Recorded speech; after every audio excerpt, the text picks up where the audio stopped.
Indian removal, another was the Bank War, and the third was the Maysville Road detour. Now, you could read chapter 13 in your textbook, right? I mean, you should read chapter 13 in your textbook. That's the chapter, and I mentioned that, that's the chapter that would have most of the material that would be relevant to responding to the question that you're going to respond to on Friday. In addition, I gave you very brief readings on Indian removal and the Bank War, and not really specifically, listen to this, right? So the Bank War, Indian removal, not so much on the Maysville Road detour, but there are two readings there that I gave you when I distributed that you could look at. They're only 2 pages, 4 pages readings, front and back, 2 pages, and so you might want to take a look at those, and that would be important. Now, in addition to your rewrites that are due tomorrow, the essay that we're going to write on Thursday, you have your sectional differences paper that's due 3 weeks from today, right? And what I recommended in my email is chapters 14, 15, and 16 in your textbook would be helpful in writing that essay. And I was just searching, the internet last period, looking for some other resources, that might be helpful to you, pictures or what other things that might be helpful to you in responding to those, in your sectional differences profiles. So, okay, that's what we have coming up, and that's what you have to prepare for. And it's a lot of stuff, you have the essay on Friday, the rewrite for tomorrow, your sectional differences. There's going to be an objective test next week, so there's a lot of things happening before the break, so it's kind of important to try to keep up with things in preparation. Now, I would also recommend this. This reading right here, the Jacksonian Revolution, is the longest one I gave you, but it's probably the most comprehensive and the best one to read for an overall sense of Jackson and the Jacksonian Democrats for your essay on Friday. Now, on Wednesday before we left, we were having a really interesting conversation about nullification. Now, the issue that we were talking about that arose in 1830, was nullification. And really what was at the core of that issue was, okay, what happens if the country develops, as it happened, into regionally different economic zones? So remember, the idea was that the Northeast would industrialize, and the South would focus on cash crops, and the West would have grain farming, and then they would be connected through a series of internal improvements, and a national bank would provide a reliable currency to facilitate trade, and then the New England manufacturing would be protected for a period of time with protective tariffs, and this would create an American system. But this American system would result in kind of regional economies that were different from one another. And what happened if the federal government would pass legislation that would benefit one of the areas at the expense of the others? Okay, now what? Right? And what if the federal government passed laws that one section of the country thought was deleterious to their interest? I mean, well, now what? Now, this issue had come up before. It had come up in 1807 and in 1812. And remember, it was the New Englanders that didn't like the embargo and the War of 1812, and they said, okay, what are we going to do? What are we going to do if the federal government passes this legislation that, like the embargo or like the War of 1812, and we can't stop them from doing that, and these things are against our interests, what can we do? And remember, what New England does is they kind of subtly threaten that maybe they'll secede from the Union, but they call the Hartford Convention, right?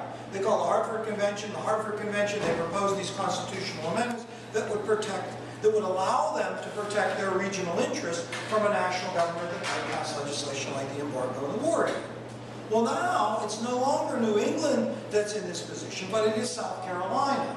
And it is not the embargo that's the issue, but it is the tariff of abominations that's passed in 1828 that the South Carolinians don't like. And so they see this tariff passed and they see themselves unable to stop it. And they say, okay, what can we do? What can we do to protect ourselves? Well, the answer is what we can do is nullify. And that answer comes to South Carolina by one of their favorite sons, John C. Calhoun, the seated President of the United States, who writes the South Carolina Exposition and Protest in 1828, where he protests the tariff and suggests that the Constitution is a mere compact among sovereign states, and that those sovereign states could interpret the Constitution as they would, and that state legislatures could call special conventions together, and those special conventions could actually nullify acts of Congress. So that if something like the Tariff of Abomination is passed, and South Carolina believed that this was inconsistent with the Constitution, they could call for a special convention, and those delegates could come. And at that convention, they could decide if they believed that this piece of legislation was unconstitutional. They could declare it to be unconstitutional and declare it null and void within the borders of their state. Now, if they went ahead and did that, declared it null and void within the borders of their state, then the federal government would have the choice of either changing the legislation, or South Carolina would have the choice of seceding from the Union. And so what Calhoun articulated in the South Carolina Exposition and Protest was the idea of nullification and the ultimate state's right, secession. Nice. Secession. Can a state secede from the Union?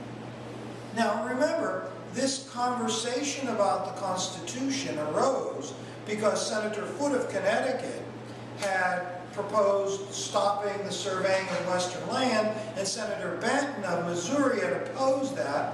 But it was a similar issue, and Senator Hayne intruded into that conversation by articulating this notion of nullification. And then Senator Webster responds with that brilliant speech where he says, you know, liberty and union, one and inseparable, now and forever.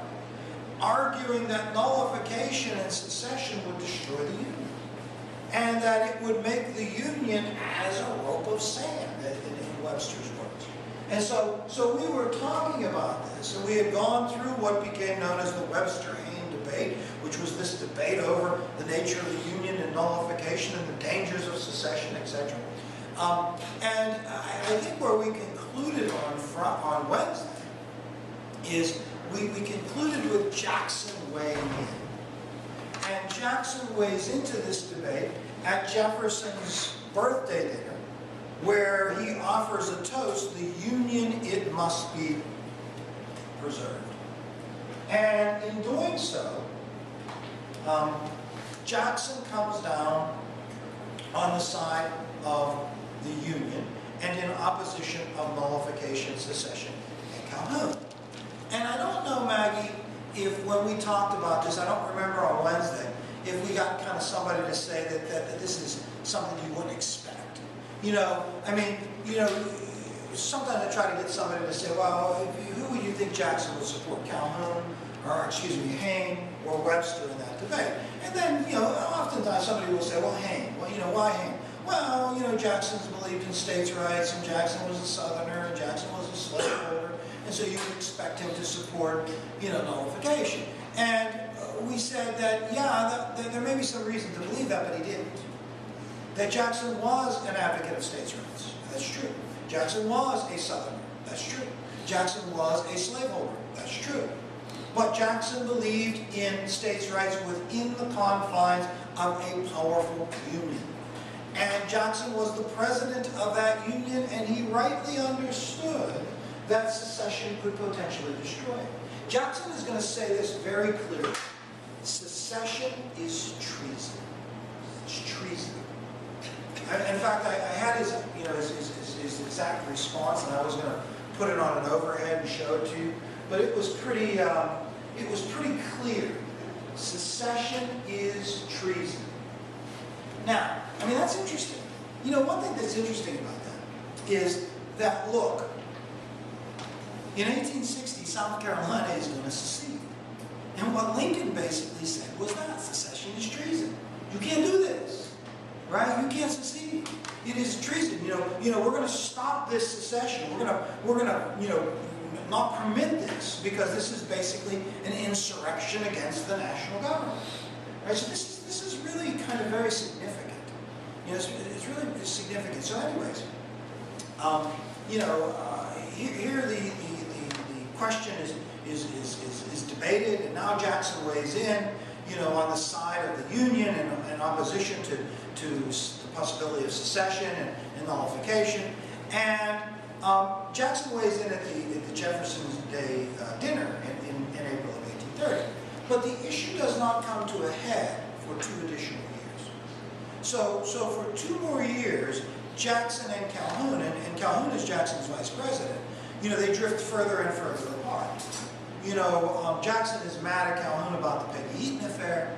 He is frustrated with Calhoun over this issue of nullification and secession, and they drift further and further apart. Now, the issue comes to a head in the summer of 32, and this is what's interesting. The way that it comes to a head is that Congress passes legislation to actually lower tariffs. Now, you would think that the South would like this. That South Carolina would say, okay, yeah, it's about time, that you lower tariffs. But South Carolina believes that the tariff reduction is insultingly limited. In other words, if we are going to complain about tariffs being too high, and all you are going to do is lower them as you did here, it's not enough. It's insulting. It's insulting to our argument. And so South Carolina responds by electing a pro-nullification legislature in November of 32. So now let me give you the sequence. April of 30. Jackson makes his views known at the Jefferson Day dinner. Approximately 2 years later, in the summer of 32, tariffs are reduced. Right? South Carolina sees that reduction as being insultingly limited. And so in November of 32, the state of South Carolina elects a legislature that is pro-nullification. That legislature calls for a nullification convention. That convention is held, and the convention votes to nullify the tariff of 28 and the tariff of 32. In other words, South Carolina doesn't. They nullify the tariff of 28 and 32.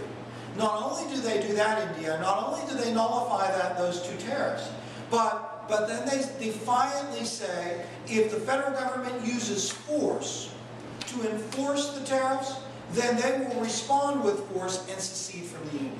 So South Carolina has defiantly nullified actions of Congress, then threatened to use force if force was used against them, and threatened to secede from the Union. Now, Crump, I didn't tell you this, but may I tell you this now? That in that same election of 32, that the pro-nullification legislature was elected, that Robert Hayne, who had been the senator from South Carolina, he now was elected to be governor. So it is Hayne himself, who is the governor of South Carolina, that oversees this. And John C. Calhoun, who had been the vice president, did not seek re-election as vice president. He actually resigned the vice presidency before his term was up, and he was now the senator from South Carolina. So Calhoun was senator, Hayne was governor. They had nullified an act of Congress, and now we're basically saying to Jackson and the country, don't dare try to enforce this legislation, or we'll secede and we'll meet force with force. Now, first of all, you have to realize that you are challenging Andrew Jackson. I mean, remember Andrew Jackson shot that guy in cold blood the other day in our conversation? Remember Andrew Jackson pulled out his gun and shot that guy in cold blood? Andrew Jackson had a violent temper. Andrew Jackson never forgot, never forgave, never apologized. This is the person that you are challenging. Now, privately, Jackson is going to say this. He privately says in response to Calhoun and, South Carolina nullifying a federal law, privately he says that he will personally go down to South Carolina and hang Calhoun himself, right? Publicly, though, Jackson handles it kind of interestingly. Publicly, Jackson, on one hand, says that he supports states' rights. He supports lower tariffs. He understands, the South's position. But then he very, very clearly says that he opposes nullification and that secession is treason, and that he will use the power of the national government to enforce the laws of the Union, period. I mean, Jackson is getting the military ready. The Governor Hayne is getting the militia of South Carolina ready. Other states are weighing their options, Georgia and Virginia. Will we support South Carolina? Who will fire the first shot? We're on the brink of a civil war here. Now, in the meantime, Henry Clay decides, well, Henry Clay, responds to this by trying to work a compromise.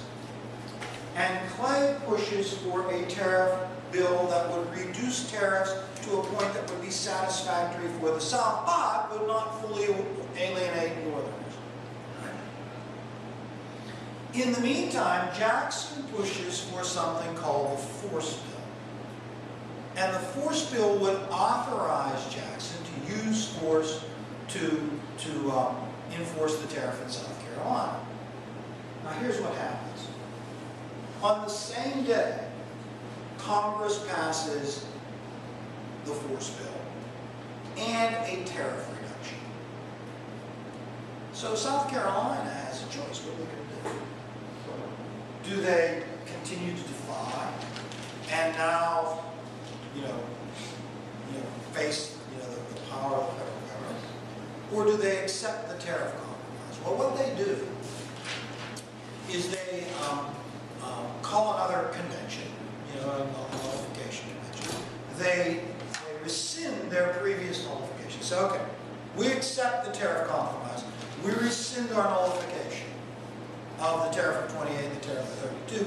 We accept the tariff compromise that is passed by Congress, but they nullify the Force Bill. Now you might say, well, wait a minute, nullifying the Force Bill doesn't even make sense. If they accepted the tariff compromise, then the Force Bill is irrelevant, but they nullify the Force Bill. Now, the crisis is averted, a compromise is reached, South Carolina does not secede, they nullify a law that's irrelevant anyways. Here's my question. Who won? Who won this battle? South Carolina or Jackson? Who won? Frank, you are a man that has studied this very extensively. Who won? Frank said for the viewers at home, South Carolina had won this battle. Why do you say that to Frank? Because they got rid of the British voice. What Frank said was that South Carolina won because they got lower tariffs, that's what they won. And they maintained the precedent of nullification by nullifying the Force Bill. Does anyone disagree with that? Does anyone think that Jackson won? Anyone disagree with it? Well, let's say, even if you don't disagree with it, if you were going to disagree with it, what would you say to defend Jackson? Who will defend Jackson? Someone in this room must defend Jackson. Frank, you can't do both. We have to go to Kromka. Kromka, you must defend Jackson. Frank angrily said that Jackson was defeated by the South Carolinians. They won this confrontation. They got what they wanted, and they preserved the precedent of nullification. What would you say in response to that, dear Kromka? Well, Jackson said that secession is treason, and he was able to stop South Carolina from seceding. Okay. Yeah, I mean, there's no secession, right? I mean, if Jackson's objective was to prevent secession, he prevented it, right? Who else? Who else would defend Jackson? Yeah, Maggie. He avoided a huge civil war that could have caused other states to secede too. So he avoided that. Okay. He avoided a showdown. Yeah. Right? And there could have been a civil war in 1833, but there wasn't. And, no one seceded, and so the Union was preserved. Was that a mistake? Should Jackson have, now think about it. When I say, was that a mistake? In 1860, what did South Carolina do? Secede. Right? So, should Jackson have forced the issue in 33? Would that have been better? If he would have forced the issue in 33. In other words, Maggie's argument is it's a good thing that Jackson accepts this compromise because a war was avoided, and that's good. So my question back to you is, was it good?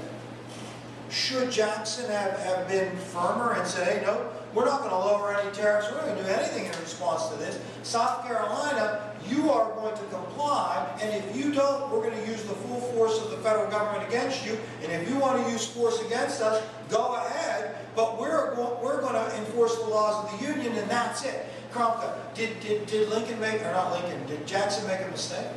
I don't think he did. Well, maybe unknowingly, because like they might have been able to win the war easier, but it wouldn't have solved like the problems. What was the problem? Well, like the problem of slavery too. Oh. So the issue here was tariffs, but listen, everybody knew that the real issue in 32 and 33 was not fully tariffs, that underneath that was the fear that the federal government might tamper with slavery. So that's there, but it's not, fully on the surface. So you're saying that if a civil war would have occurred in 33, then inevitably another civil war would have to have been fought over slavery? Who has a comment about that? Would slavery have been a part of this war? Go ahead, Frank.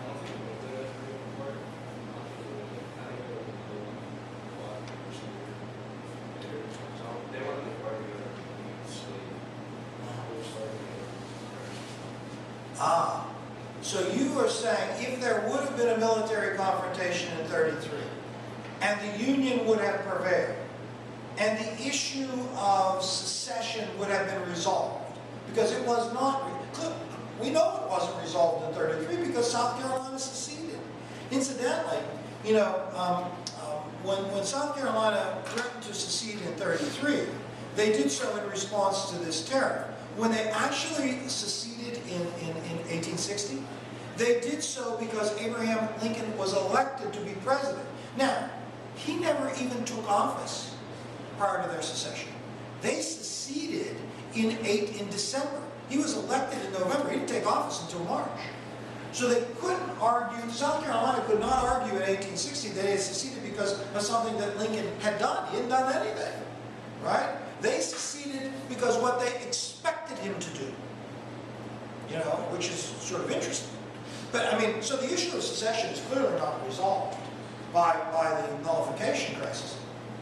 But the question I guess we were debating is, well, if there would have been a civil war and the issue of secession would have been resolved, would there have been a subsequent conflict over slavery?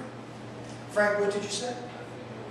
So the only way that slavery was going to be abolished is by bloodshed, is your argument.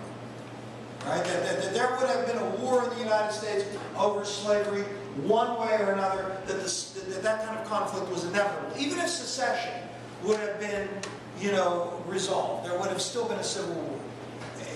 You agree with that?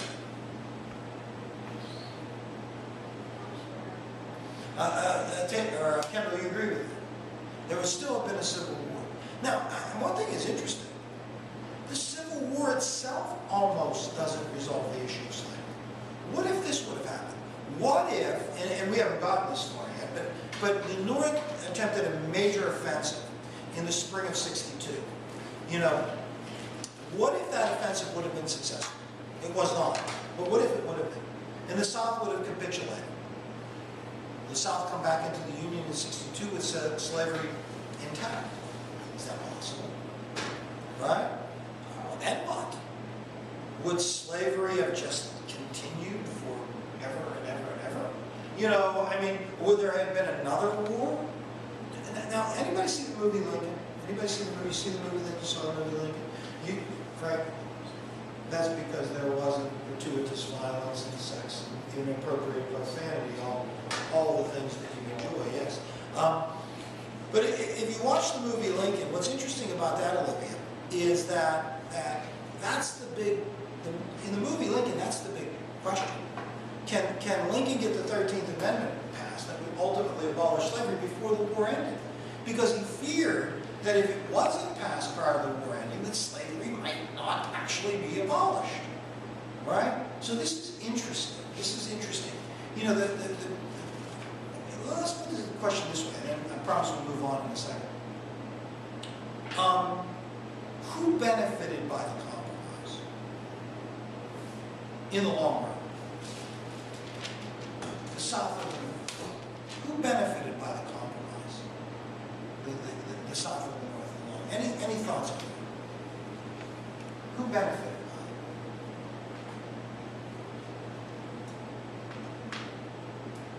by it? What did the North? What was the big thing the North got from that compromise? I mean, think about it. They didn't get the South to give up on secession. They got lower tariffs. What did they get? Did they get anything? I mean, what did they get? Go ahead, Emma. What did they get? Yes. Well, they may have got national pride. But the compromise avoided what? War. So they got time. Was time on their side? Would it have been, I mean, it gets back to the question. Did 30 years, you know, almost 30 years of building the North, its industrial base, its affection for the Union, the connection to the West, a transportation system, enable the North to persevere in a war? Would they have been able to do so in 1830? Was time really on the side of the Union, or was time on the side of the South? You know, which is interesting. So this is an interesting kind of, sequence of events that occurs here in 33. And who the winner is, and who the loser is, and whether time was on the side of the North, or whether time was on the side of the South, we don't know. But we do know this, that South Carolina does not surrender, you know, their idea of nullification or their idea of secession, because they secede. And the North does not surrender that secession is treason, because that's why the North fights to keep it. Now, on another issue relating to this, as this is unfolding, and this is a big deal, you know, as this is unfolding, you know, there is an election in 32 that is more than an election in South Carolina. It's a presidential election. You know, so as the nullification, as the Webster-Hayne debate had occurred in 30, and Jackson had served 4 years in the presidency, the question was, would Jackson seek re-election? Now, Jackson was ill. He was old, he was ill. People thought he would never live through his first term. You know, they thought he would die. He did not. He was still alive, and his supporters wanted him to seek re-election. And the Democratic Republicans nominate Jackson for the presidency in 32. Now, the National Republicans, the party of Adams, you know, nominated Henry Clay. So Henry Clay, what's interesting about the election of 32 is that Clay fully expected to win. He fully expected to win. He fully expected that people would come to their senses and realize that Jackson was an idiot, and that he was Henry Clay, and that he would be better to be president of the United States. So he fully expected to be victorious. And, you know, one of the things that Clay is going to try to do, he and Webster, is use the rechartering of the Second Bank of the United States as an issue against Jackson. Now, Margaret, we are not going to talk about the whole dynamics of that. Right? Remember I said the bank war is an issue that I want you to, I gave you like a 2-page reading on that, and I want you to read that and look at it in your book. But just for our purposes, to say this, that the Bank of the United States, the Second Bank of the United States, have been chartered for a 20-year period. It needed to be rechartered by 1836.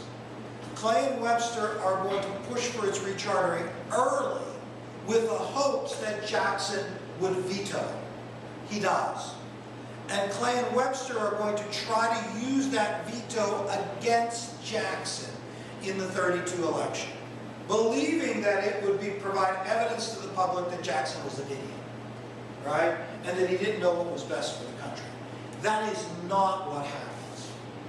Jackson is easily reelected to the presidency. Easily, overwhelmingly and easily reelected to the presidency. And the bank veto might have actually helped him, not hurt him. Now, one interesting thing about the election of 32, I mean, you have really these historic rivals. I mean, Jackson and Clay hate each other, and they are historic rivals, and Jackson defeats him, you know. And really, it's, you know, Jackson is still a supporter of states' rights, you know, limited government, and Clay is a supporter of the American system. I mean, these are versions. Clay is a version of Hamilton, and Jackson is a version of Jefferson. You know, now they are not exact replicas. You know, Clay's not an exact replica of Hamilton, but Clay is an heir to Hamilton, and Jackson is an heir to Jefferson, right? You know, and so this is interesting. You know, this is interesting. But the other kind of interesting thing about this election is that for the first time there is an actual third party. A third party. So you have the Democratic Republicans, the National Republicans, and a third party. And the third party is the anti-Masons. Now the anti-Masons are just like the name says. They were a political group that gathered together in opposition to the Masons. And the Masons were, I don't want to call them an ancient society, but they were a relatively old secret society that included a number of very important people. I mean, George Washington was a Mason, Andrew Jackson was a Mason. Go ahead. No, do not, but you may know. Was a Mason. And so there were, you know, a number of people were Masons. And the thing about the Masons still exist to this day.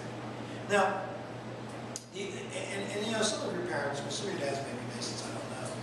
But the way you would know about the Masons, now, the movie National Treasure, you ever seen National Treasure? Everybody's seen that. No one's seen Lincoln, but everybody's seen that, right? Because it's very likely that you can steal the Declaration of Independence, right, Frank? I mean, it happens all the time. Yeah, you can pull it off easily. Yeah, but in that movie, if you remember it, you know, the Masons were part of that. And the Masons, you know, I would like to tell you what the Masons do, but I don't know because it's a secret. You know, I mean, that's the idea. It's a secret society. It's not religious. You know, who knows? I don't know. And people are members. And the thing was that important people joined this secret society. And Jackson, you know, was a Mason. And these people, the anti-Masons, suspected that this society was like secretly in control of everything. And, you know, there was this mysterious murder. And, you know, they said, oh, we gotta free the government from this Masonic kind of rule. Well, okay. You know, this anti-Mason party rises up, and their big thing is this kind of conspiracy, you know, that's out there with the Masons, and whether there was or wasn't is really irrelevant, because the real abiding contribution of the anti-Masons was this. They are the first political party to hold a nominating convention. Right? A nominating convention. So the anti-Masons are significant, not because of what they stood for. You know, I mean, they were against the Masons. They had this fear of secret societies, you know. But they were significant because they established a precedent.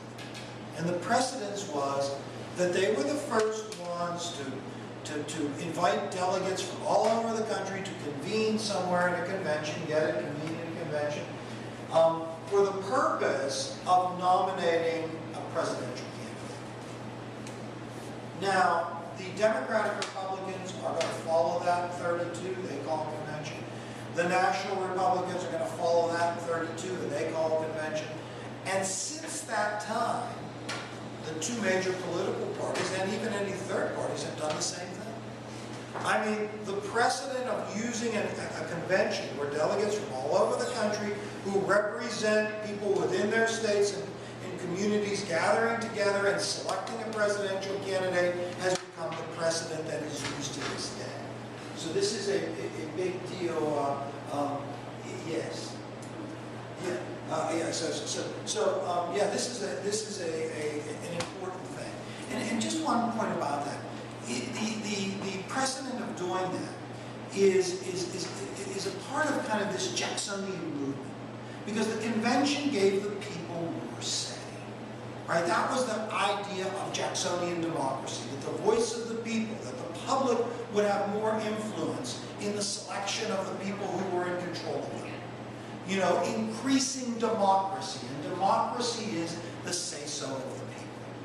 So the convention system is just an example of that. All right, let's conclude there for today, and we'll pick this up tomorrow. Is everything